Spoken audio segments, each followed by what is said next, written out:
Си биле еднаш 25 оловни војници. Оловните војници му беа дадени на едно мало момче, затоа што му беше роден ден, а тој ги стави на масата. Сите беа исти, освен еден, кој имаше само една нога. Но тој на едната нога стоеше цврсто како другите на своите две нозе. И ова е негова приказна, што ќе ја слушнеме сега.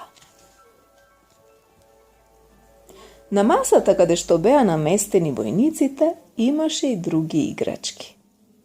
Малечка девојка во замокот од хартија беше исто така направена од хартија и облечена во најубава облека. Војникот со една нога беше воодушевен од неа и си помисли: таа е токму како за мене, но благородничка. Таа живее во палата, а јас во кутија. Но јас морам да се запознам со неа. Следното утро, кога се разбудија децата, оловниот војник беше наместен на прозорецот. И одеднаш, дали тоа беше гоблин или можеби ветер, прозорецот се отвори, а оловниот војник падна на улицата. Страшен пад. За целото време тој мафташе со рацете низ воздухот, се додека на крајот не падна на земја, а шапката и пушката му се заглавија меѓу поплочените камења. Почна и да врне. Капките се побрзо и побрзо паѓаа, се додека не се претворија во силен поток, а кога дождот запре, дојдоа две улични момчиња. Погледни, рече едното. Оловен војник. Тој треба да плови на брод. И така, тие од еден стар весник направија брод и го ставија оловниот војник на средина и го пуштија надолу по водата од олукот.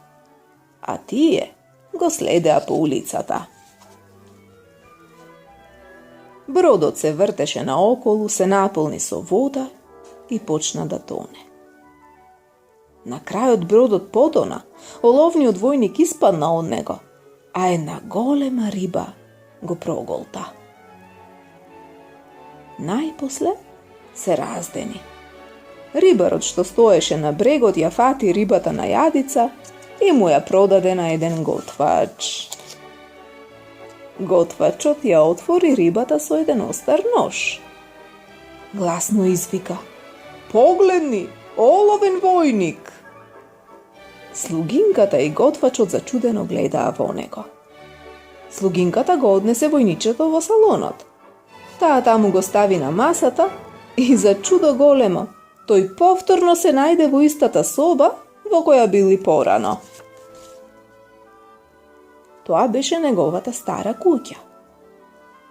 Одеднаш Петар го зеде оловниот војник и го фрли во огнот. Колку тажно! Одеднаш прозорецот се отвори и со налетот на ветрот убавата танчарка падна во огнот веднаш до лимениот војник.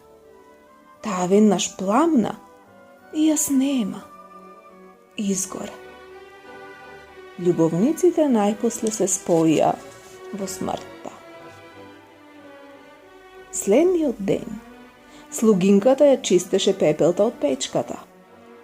Го пронајде војникот растопен во форма на малечко оловно срце, завиткано со хартиената ружичка на танчарката.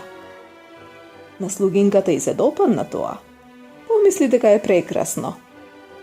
Таа го обеси при врзокот на своето синџирче и секогаш го носеше околу вратот.